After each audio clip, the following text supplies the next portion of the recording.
for it? An idea began to simmer in my brain. Because I knew that Mother, she needed more than Father's almost negligible income could provide, and the loans from the Emersons and the Thoreaus and Mother's family, the Mays and the Sewells, could provide. And I thought to myself, I can earn money. I can make things more comfortable for Mother. I can be the family's economic engine. And so I allowed them to send this poem out called Sunshine. And I wrote it under a pseudonym called Flora Fairfield. And it was published, and I got $10. This was an amazing sum. And so the next year, I took a story I had written called Rival Painters, a great imaginary thing. Now, you must promise that you will not tell others what I'm about to tell you now. It's a blood of thunderstorms. And I don't let other people know. I publish them under other names. A.P. Barnum, Gould, other names. Names that might sound masculine, could be feminine. And it was bought. It was bought by someone. And they paid me for it. Yes. And I was so excited. And I began to write more and send more stories out. And more were paid. And I also worked taking in laundry and being a seamstress for other people. Of course, I also sewed in the house. I made lovely needlework, and May, my youngest sister, she was the beneficiary of all of this. After I gave up my entrepreneurship and trying to sell doll clothing, I began to sew for her because she was so much younger, so pretty, such a pretty little thing. Long blonde hair, big blue eyes, and I was happy to sew for her. And I made her entire school wardrobe one year. Oh, me for it? An idea began to simmer in my brain. Because I knew that Mother, she needed more than Father's almost negligible income could provide, and the loans from the Emersons and the Thoreaus and Mother's family, the Mays and the Sewells, could provide. And I thought to myself, I can earn money. I can make things more comfortable for Mother. I can be the family's economic engine. And so I allowed them to send this poem out called Sunshine. And I wrote it under a pseudonym called Flora Fairfield. And it was published, and I got $10. This was an amazing sum. And so the next year, I took a story I had written called Rival Painters, a great imaginary thing. Now, you must promise that you will not tell others what I'm about to tell you now. It's a blood of thunderstorms. And I don't let other people know. I publish them under other names.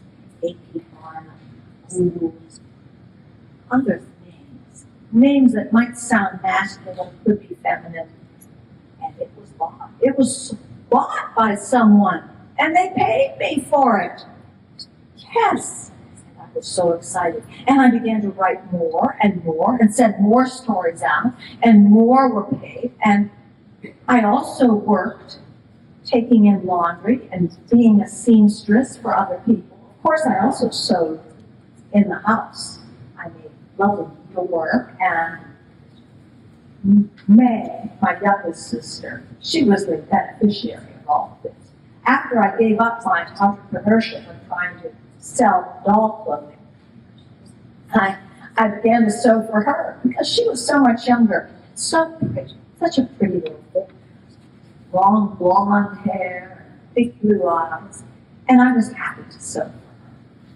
And I made her entire school wardrobe one year.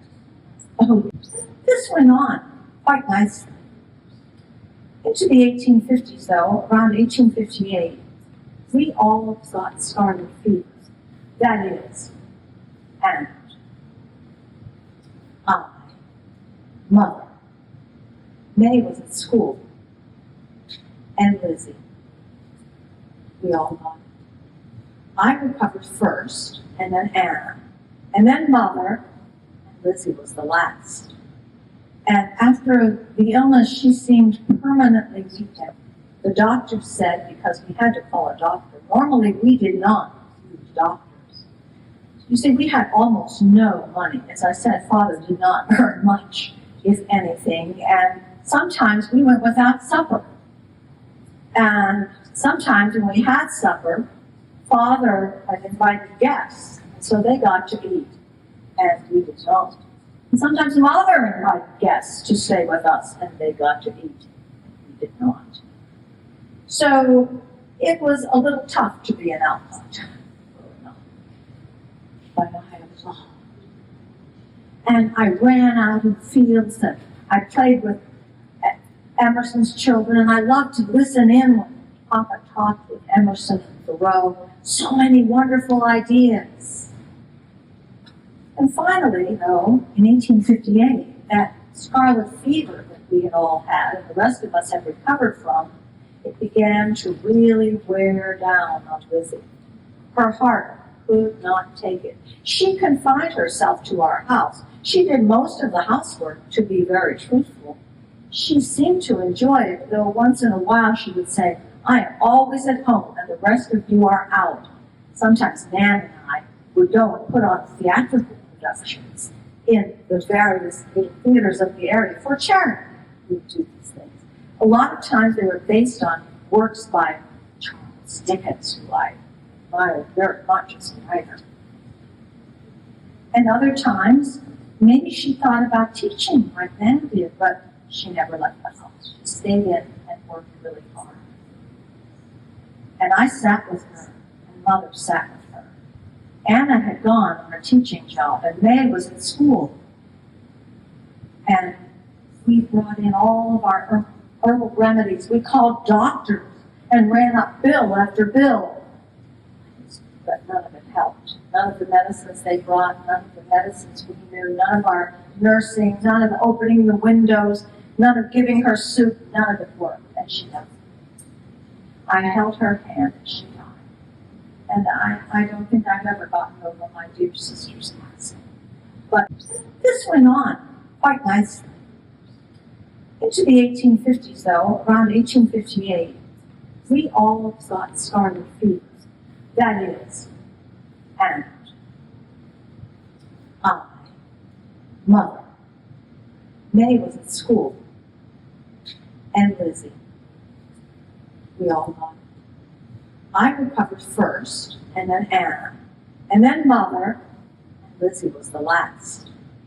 And after the illness, she seemed permanently weakened. The doctor said, because we had to call a doctor, normally we did not use doctors. You see, we had almost no money. As I said, Father did not earn much, if anything, and sometimes we went without supper. And sometimes when we had supper, Father had invited guests, so they got to eat, and we did not. And sometimes Mother invited guests to stay with us, and they got to eat, and we did not. So it was a little tough to be an outcast. But I was all. And I ran out in fields, and I played with Emerson's children, and I loved to listen in when Papa talked with Emerson and Thoreau. So many wonderful ideas. And finally, though, in 1858, that scarlet fever that we had all had, and the rest of us had recovered from, it began to really wear down on Lizzie. Her heart could not take it. She confined herself to our house. She did most of the housework, to be very truthful. She seemed to enjoy it, though once in a while she would say, "I am always at home and the rest of you are out." Sometimes Nan and I would go and put on theatrical productions in the various theaters of the area for charity. We would do these things. A lot of times they were based on works by Charles Dickens, who I admired very much as a writer. And other times, maybe she thought about teaching like Nan did, but she never left the house. She stayed in and worked really hard. And I sat with her, and mother sat with her. Anna had gone on a teaching job, and May was at school. And we brought in all of our herbal remedies. We called doctors and ran up bill after bill. But none of it helped. None of the medicines they brought, none of the medicines we knew, none of our nursing, none of the opening the windows, none of giving her soup, none of it worked. And she doesn't. I held her hand as she died. And I don't think I've ever gotten over my dear sister's passing. But we needed to go on. And so I continued to write, to turn out stories, earn money. Then came 1861. And the rebels fired. And President Lincoln called up all of the militias to fight the war. And I wanted to fight the war of the rebellion. I wanted to go and be there and carry on at the front. But I was a girl, and I still am. And so I went with my mother, and we sewed. We made uniforms. We sewed on buttons, uniforms that were already there. We knitted socks and caps. We made quilts. We did whatever we could. But that wasn't enough for me. I wanted to do something more active. And I heard that Miss Dorothea Dix was calling for nurses. You had to be 30 years old to work for the Union Army under Miss Dix. And my 30th birthday was. And so on November 29, 1862, I sent Dorothea Dix a letter. And I told Mother and Father, I've enlisted. And Mother knew Dorothea Dix and some of the other women in her group, and they accepted me right away. And December 11th, I got a letter ordering me to the Union Hotel Hospital in Georgetown, next to Washington, D.C. I had hoped to get the Armory Hospital, the new one that Dr. Letterman had built. First, it was beautiful. But instead, I got the first Union Hotel Hospital, and I obeyed. Quickly, I stuffed my sack with old dresses, because after all, a nurse doesn't have to look good. Just has to be working hard. And I got everything ready. And then I went to Boston, and my cousin helped me. And I went to get my ticket, because I had a pass to ride the train free to get to Washington. After all, I was in service. But not the kind of service where I picked up after a spoiled girl. The right kind of service, serving my country. And off I went. It was hard, though, to find the right person. I went to this office and that office and another office and another, and finally, I got my ticket. And I boarded a ferry. You couldn't get a direct train because the troops were using them. So I took the ferry to New Jersey, and from there I got the train. And I got on the train, and it was early morning. I had spent the night on the ferry. And let me tell you, if you've never spent the night on the ferry, the thing to do is what I did. You watch what the other women do. So you know, to hop into a bed, pull the curtains, and all of those things, which I had never done before. Now, the train, that was so much easier. I could sit in my seat, I was used to trains. And we went, and as I looked out the window, the fields were white. Oh yes, it was December, but it wasn't snow, it was tense. Because every little village, every hamlet, every place we passed were calling on militia to fight the war of the rebellion, to bring the Union back together. I felt so proud as I could buy. And off we went from New Jersey through New York to Philadelphia, and then Baltimore, And then, clickety, the coupling broke on my car. And we had to wait to have it be repaired. And there I was between Baltimore and Washington for hours. And it got dark. And by the time I got to Washington, it was after 10 o'clock at night. And I got off the train at the station by B Street, and I didn't know what to do. And all of these cabbies all around, let me take you, let me take you. I didn't know. And this older gentleman said, I'll help you, dear. And he hustled me into a cab with him, and he said, let me show you some sights on the way. And I'm so tired, I don't think I saw everything he pointed out to me, but I saw the White House. And it was lit up. All of the rooms had people in them who were still working 10 o'clock at night, and carriages were going in and out of the main gate. So much going on. I was excited. We finally got to Georgetown Union Hotel Hospital. It had been a hotel, and now it was a hospital. And I thought, oh dear, what should I tell the guard at the door? But he was expecting me, and let me in and showed me up to the upstairs room where I would be staying with 2 other nurses, and they were already asleep. And I laid down on the open bed and fell asleep. And the next morning, there was a sound of many wagons. And I got up and went to the window, and I looked out, and they were market wagons, I thought. I said, so many market wagons. Is there a big market right near the hospital? And the other nurse had wakened and said, oh, poor dear, those are not market wagons. Those are the new ambulance wagons that Dr. Letterman has set up, and they are all coming here. Get downstairs as fast as you can.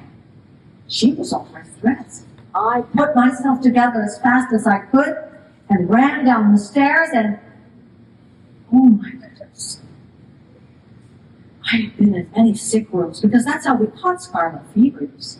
We had been caring for the sick among the immigrants and poor of Boston and Concord, and we caught everything that they had. And but this was not at all what I had seen before. It smells. The odor was overwhelming. The blood, the mud, and other things.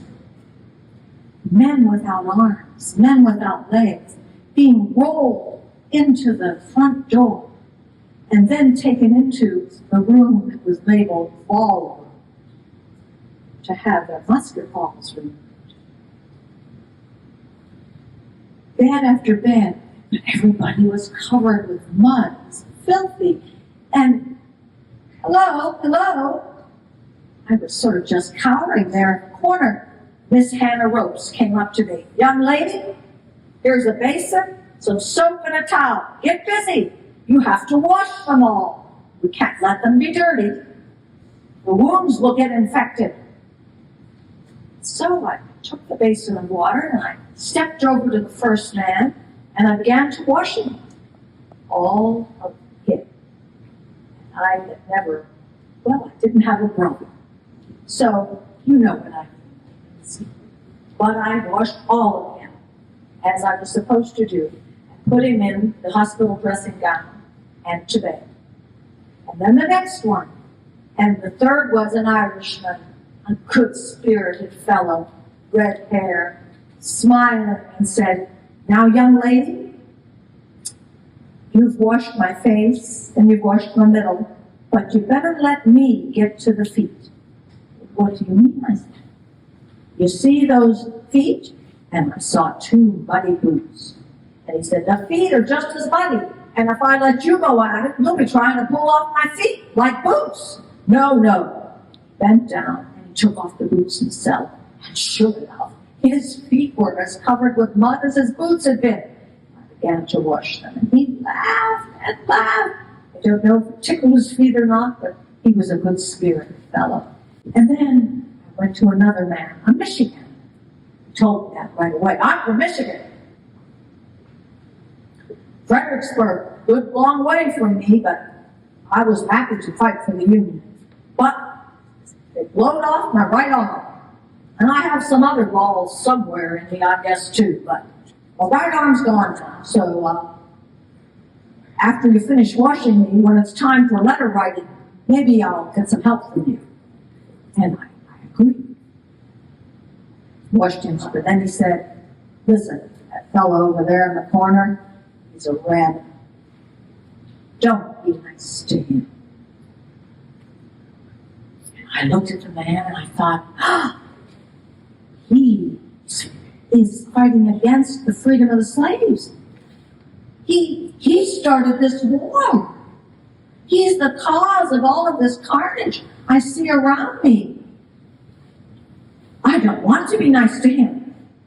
I'll go over and I'll dump soapy water in his eyes. I'll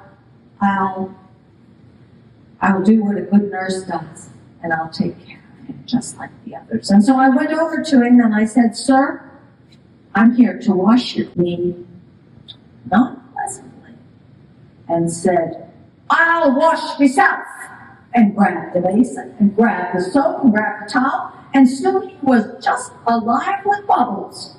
I was just as happy not to have had to wash him. And I thought, if that's a Southern gentleman, I guess I haven't missed anything by going to visit there. Now, my day continued as I washed them, and then it came time for lunch. There was a big clanging bell. All the men were laid out by human wash on the lines of their beds, and I went and helped serve beef and biscuits and whatever else.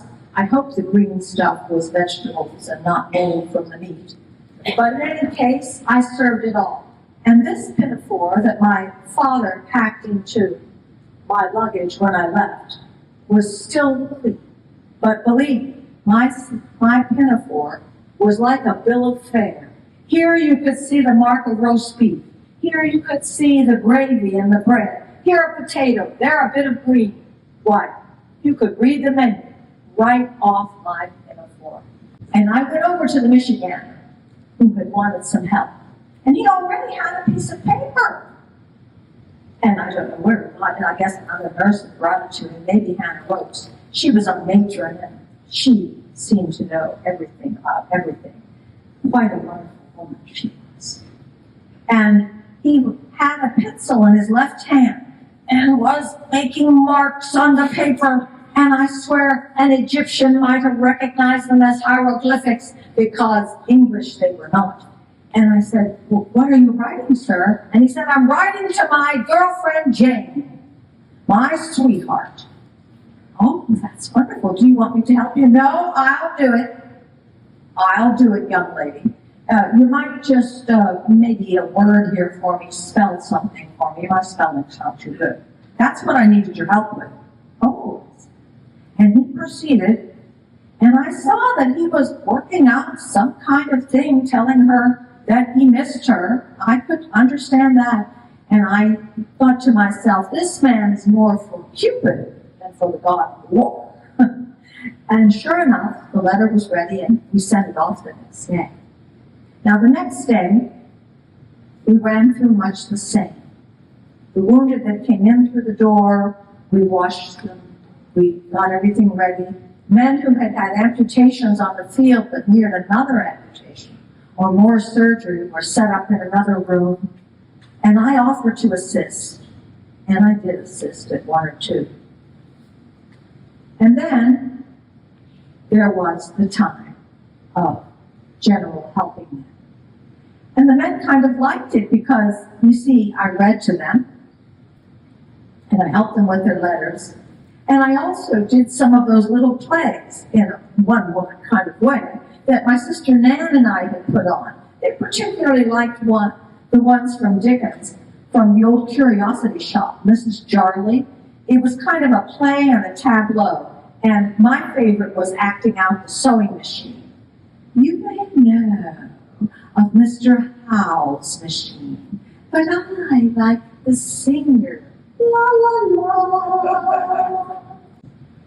One night, for I got myself switched to night duty. I'm kind of a night person, an owl, my sisters call me. And I enjoy the night. And when they had all gone to sleep, or most of them, I could hear the snores, and after a couple of days, I recognized the men by their snores. But sometimes in the night, they needed more than just a look over. Sometimes they would wake up crying. One in particular was a young boy named Teddy, and he had been a drummer. I see a drum over there, and that, they tell me, is a Revolutionary War here at drum. But you know, he may have had one just like that because his family fought in the Revolutionary War. And Teddy had said that he was sorry he was wounded. And I said, well, why are you crying, Teddy? Because you're doing well. He said, but you see, it's Kit. And I remember that a young man named Kit had carried Teddy into our hospital. But before we could help Kit, died. And Teddy said, if only I weren't so heavy, and if only he hadn't used his own blanket to keep me warm. And I tried to sit with Teddy and tell him that it was not his fault that Kit died, that everything would be all right. And I hoped the boy would home okay. But this was not an irregular or a one-time occasion. This dream came to him where he remembered being with Kit, being carried in, came many nights until they discharged him finally and sent him home. And I don't know that the dream didn't continue after that as well. There was one man, and it was early on in my days actually, before I shifted to night, and I was still new, and I was helping the man next to him with dinner, and I gave the man his meal, and then I looked over and I said, sir, would you like me to help you with your dinner as well? Because he hadn't picked up knife or fork, even though it seemed that both his arms were intact. And he said, no, he said, I don't think I'll ever eat again. I was shot in the stomach. And I said, oh, I'm sorry. And he said, could you get me a glass of water, a cup of water? That would be good.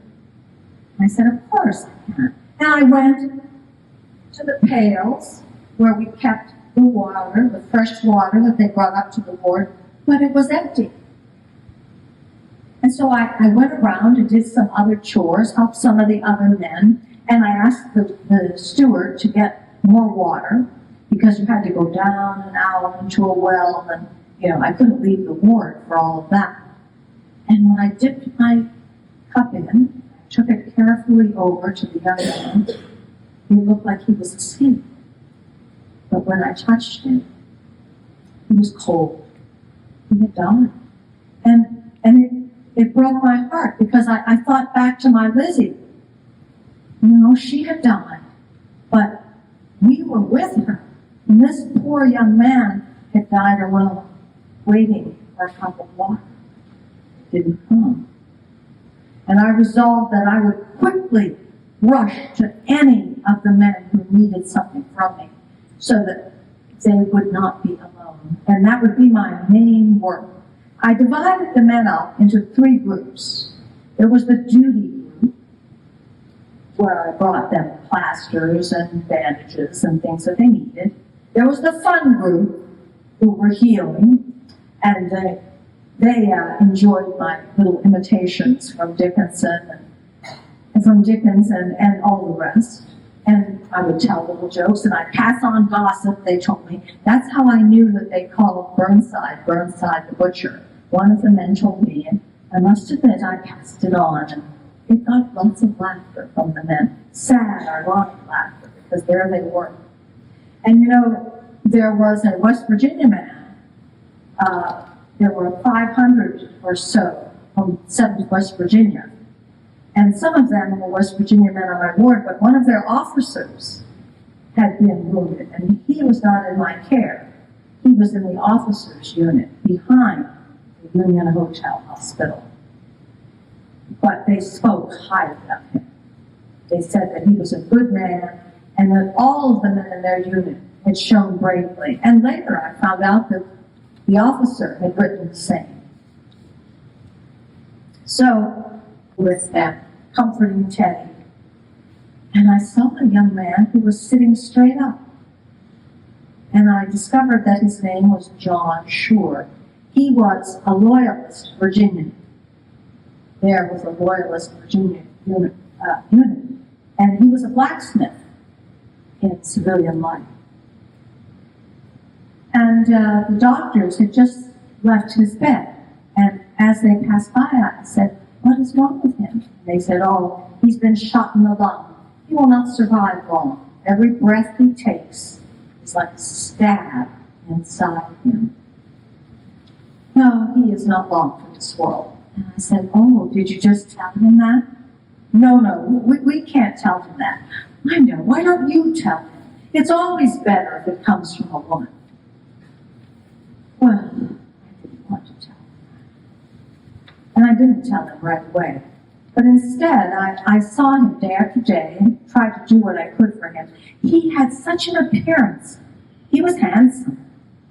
Had brown hair, which Hannah Ropes and I brushed for him. And Hannah and I would bring him little flowers and things and lay them on his pillow. And we helped him eat. And he never complained.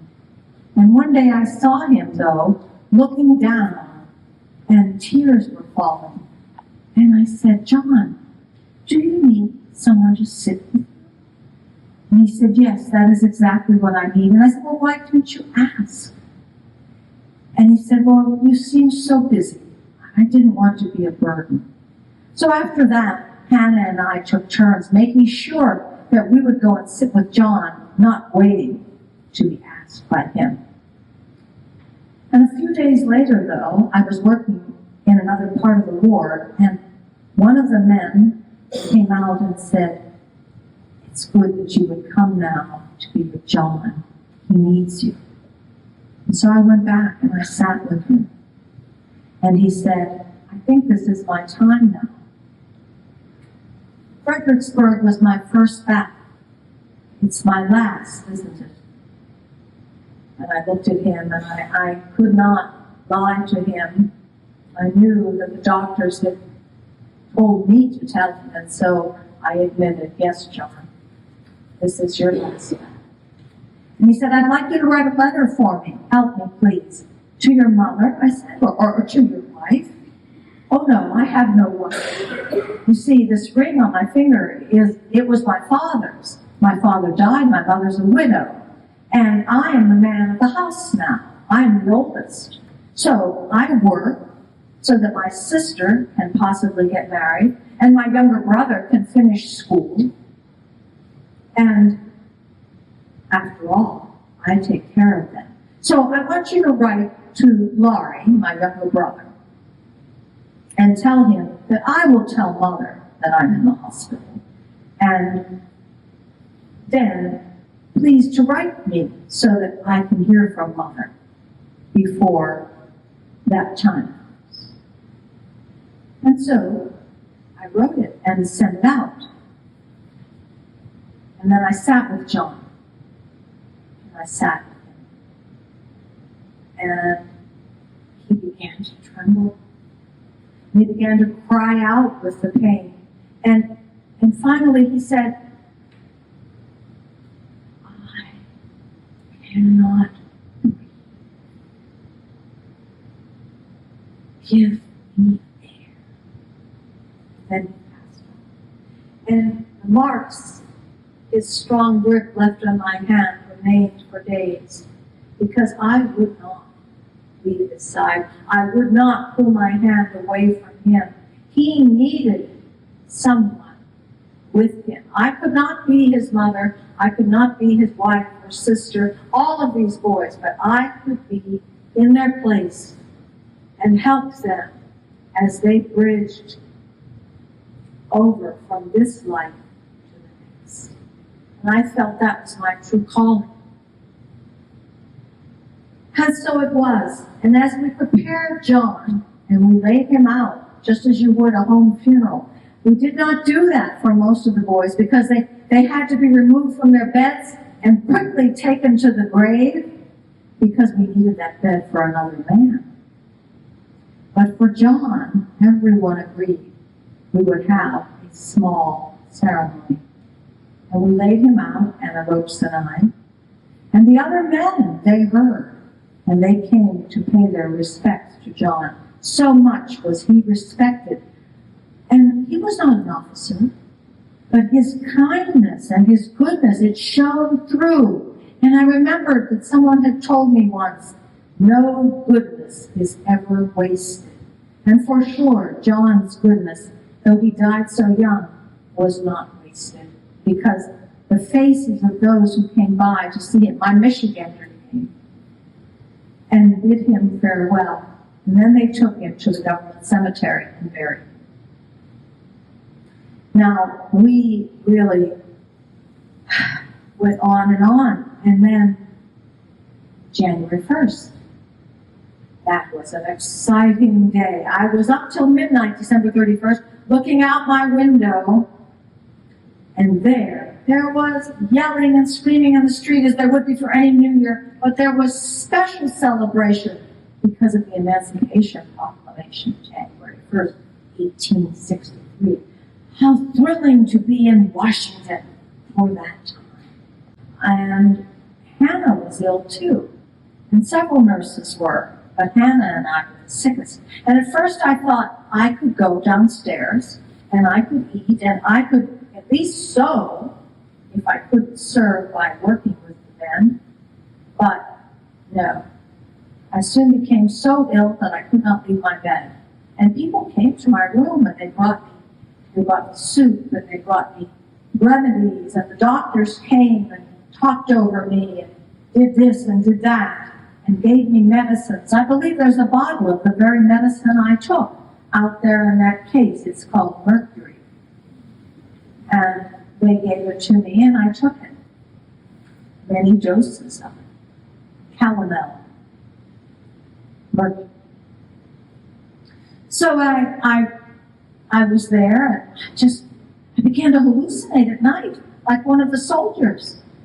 Thoughts in my head, I couldn't control them. And then, on January 14th, I thought I saw my own father in the room. But it wasn't a hallucination. He was really there. Hannah Ropes had written to him and said, "You must come and get her. She is too ill. She cannot continue here." And I didn't want to leave. I was sure I would get better soon. And Miss Dix came and she wanted to take me to her home so I could rest in a quieter and cleaner place. But I didn't want to move, and I don't think I was really well enough to move at that point. And then on January 21st, Hannah Ropes died. I was stricken. And I finally agreed that I would go home with my father. On January 24th, back we went to Boston and then Concord. Now, this was not the end of my illness, though, for I had continued to hallucinate and be in my bed all through February and into March before I could write again. And finally, around April, I really began to write again. And it was not easy. Sewing, writing, all of these things that I had done with such energy, and as May called it, my writing vortexes, where I would just get into a little state at my desk and keep going and going and going, sometimes 14 hours a day. Now I could hardly spend 2, 3, or 4. They cut off my hair as well. My hair had been down to my ankles. It was my one pride and joy, and it was gone. You know, ever since I was a nurse, I've never had another healthy day. I was really healthy before then, but never after that. Some say that my time with the Army, I got $10 and a wig. But what really happened, though, was that the letters I had written home, oh, that is true, that happened. But what happened that was more important to me was the letters I had written home, Father said, those are very interesting, and Commonwealth newspaper, an abolitionist paper, published them.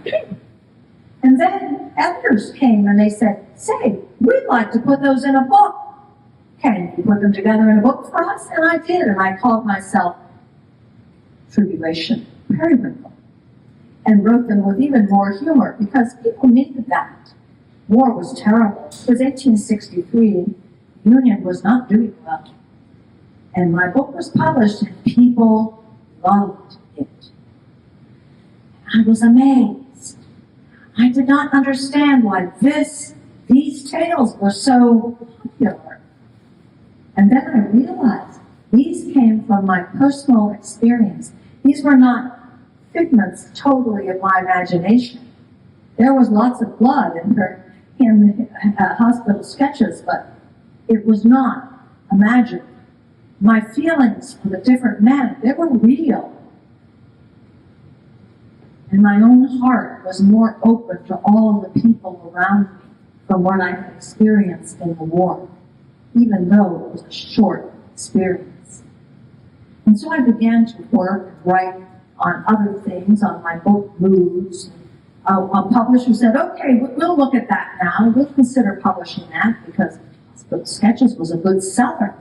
And they repackaged it too. They asked for other tales, put it together with that, and made another package with it, because they do that often.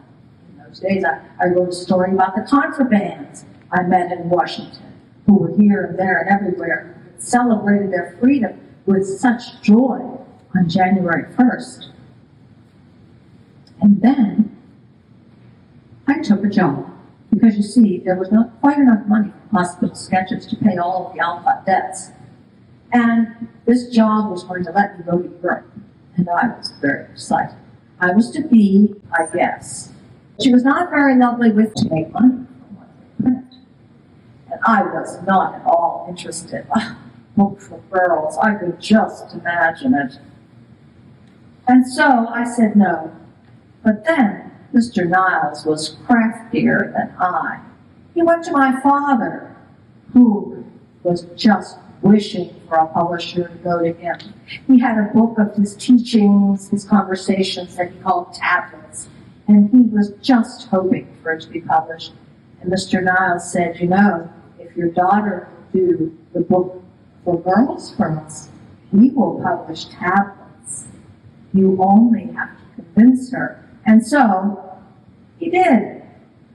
I could not refuse Father. So I had been working in Boston, but I went back to Concord, to the place my father had put together in 1858 for the family, called Orchard House. I called it Apple Slump House, or Apple Dump House, because it was drafty. And yes, I had my own room, which was wonderful. But I sat at that little desk, and I got out all my old journals, and I got some of Marmy's journals, because, yes, I did call my mother Marmy occasionally. And I began to think, looked at the incidents, and I developed the March End. Now, Father was not happy that he was not in the book, primarily because the March father was off to war. I said it, you see, during the Civil War. And in the book, there were 4 sisters. How like my own that was. But I have to say, I did my dear little sister May a bit of a tweak. Because Amy, the name reversed there, was a bit of a brat. Okay, very much of a brat. But dear May was not. And don't worry, the story about burning of manuscripts, that did not happen in real life. But it needed to happen in the March family for that Amy person to get out there, to get her comments from the character Jo, who, well, we all know that's based on you. So I worked on that, and I worked on it, and I had 11 chapters, and I took them to Mr. Niles, and I said, here's the start of my book for girls. And he looked at it and he said, "Oh, this is boring." But he took it home. He was going to work on it a little bit. His niece was there. And his niece picked it up and said, "This is fabulous. I love it. How does it end?" "Well, I'll get Miss Alcott to finish it." And he came right to us and said, "Finish it."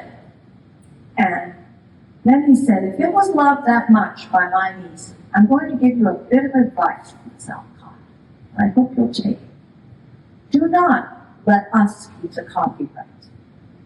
You keep the copyright and get the most of the money from this book." And I said, "Okay." It sounded like good advice to me. No more being paid outright for something, no more getting just a tiny percentage of a contract, and then the book's sold again by the publisher to someone else, and they get more. Well, the book went out. They sold 3,000 copies, 5,000 copies, 10,000 copies. I was amazed. Everyone loved these girls, who were written much the same way as the memoir and hospital sketches, based on people I knew and loved. That was the secret. So, I see the book doesn't end where maybe some of you think it ended. No, it ended with Meg, book, getting married, but not the other two sisters. And oh yes, I did talk about the death of Lizzie as Beth, although I made her older in the book. But where are the marriages for Joe and Amy?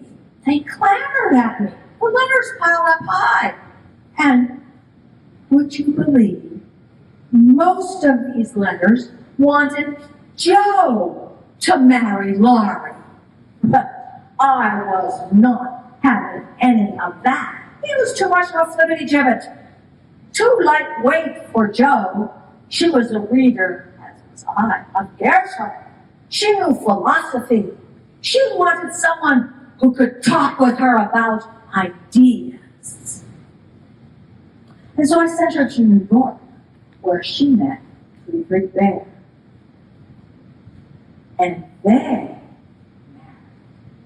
And Laurie, oh, I didn't leave him out. I married him off to Amy. And he helped her reform her little attitudes. And she became a much more loving person, much more like my real sister man. Now, that was good, and the money rolled in. And May had this great desire to go to Europe to study art, because you see, like Amy, she was an artist, only unlike Amy, my dear sister May, whenever she had art lessons, she would then go and take what she had learned and teach it to all the poor children of the neighborhood. And when we were in Boston, she would seek out the settlement houses and help the immigrant children learn to draw. She was a large-hearted, sweet young woman. And she had a chance. Her friend Alice Bartlett was going to Europe and invited her. And she said, could my sister come as well? And I'll tell you, I was sick a lot in that year, 1871. The headaches came almost daily. And I agreed that I would go because we had the money. I put a furnace into Apple Slump, or orchard house, as you call it. And my mother could be warm. I had paid off bills that dated back to Lizzie's illness. The Alcotts were dead weak. 1872, I had achieved my goal. And off we sailed to France. I'll never forget the view of the Seine River from the little town of Dinan in Brittany. It was magnificent. The Seine glimmering, shining, and far down below, and the people, the hills, it was beautiful. And then we went on to Italy, because after all, my artist sister had to be in Italy. We went to Venice, where they bought these earrings, Venetian wax. We went around to the various places. We went to Bologna, where you could see they had built these marvelous passages to use in the rain. You didn't get wet when you went out shopping in Bologna. You just walked under the passages from store to store. It was wonderful. And we got to Rome. Rome, amazing, amazing city. We had 6 rooms in Piazza Barberini, lovely rooms. I was so glad to be able to give this spacious area to my sister and myself and her friend Alice. And there were 2 beautiful fountains by Bernini. We looked out on them. And we had a woman who came and cooked for us. Oh, such wonderful Italian food. And even though I was not often very hungry, I have to say Italy did restore a bit of my appetite. But the heat in Rome, it was a kind of a fetid heat. And sort of like Washington, very damp and in the cold, and in the summer it was too hot. But in the cold in December in Rome, we got a telegram that John Pratt, my sister's husband, died. And I was stricken, because what would Anna and her 2 boys do? And I immediately wrote and said that I would take care of them. I said we, but I would take care of them, all 3 of them. And I sat down and began to write another book. Now, the sequel, called Good Wives, was already being marketed together with the first Little Women, the whole thing called Little Women. And many of you have probably read it like that, without the division in it. But I was writing a truer sequel that started out with Joe and Professor Bear, and it was called Little Men. And I based some of the character of Friedrich on my dear brother-in-law, who turned out to be such a wonderful man. You know, after I left Anna Wells, her father didn't want to pay me for the year I had put in, putting up with her, serving her. And John was the one who got the money from him for $400. So I began to write Little Men, and then I had to move out of Rome because there was a flood in Rome, and the whole city smelled then of the flood. Fortunately, Piazza Barberini did not flood, but let me tell you, the Tiber is not a tame river, because Piazza del Popolo was a lake. And there were still movements of troops around Rome, because you see, Italy had just been united into one country. And Rome was, for a short time now, they were considering it as the capital. They had been in Turin as the capital, and they were moving to Rome. And so we left. We went into the hills around Rome, and it was so different, so pleasant, so lovely. Small hotels and little breakfast places and beautiful places where I could walk in nature without worrying about being hit by a carriage. It was terrific. We loved it. And then those 6 weeks as a nurse changed mine. Without them, I would not have been able to write as I did in Little Women. I would not have known how to access my own experience in creating the characters and make characters that would be beloved. And it made me happy to see how people loved Little Women, although not so happy to see all of the people who would come to my door. Hey, is this the Alcott house? Hey, can I meet Miss Louisa? And I would pretend to be a maid and go to the door and stick my duster out. No, go away, she's not here. And then, but if I saw a soldier, especially one who I had taken care of, now we were many in pension already then, of course, I would stop and talk to. And in fact, the Michigander, he stayed in contact with me. He wrote to me with that left hand of his. And in fact, I learned from him. After writing so long, so many of my books, and copying so many times and trying to write them so quickly, I injured my right thumb. And I had to learn to write with my left hand. And often then I did. I would write with one hand or the other to keep it supple. And what do you know? He had married Jane, and they were happy together. So I talked to him and I talked to others who were veterans, and I was glad to see them. But the people who would come to the door, I'd like to see that Miss Alcott. I did not let them in. But all of you, happy to see you. And I thank you for coming today. Do you have any questions, Melissa?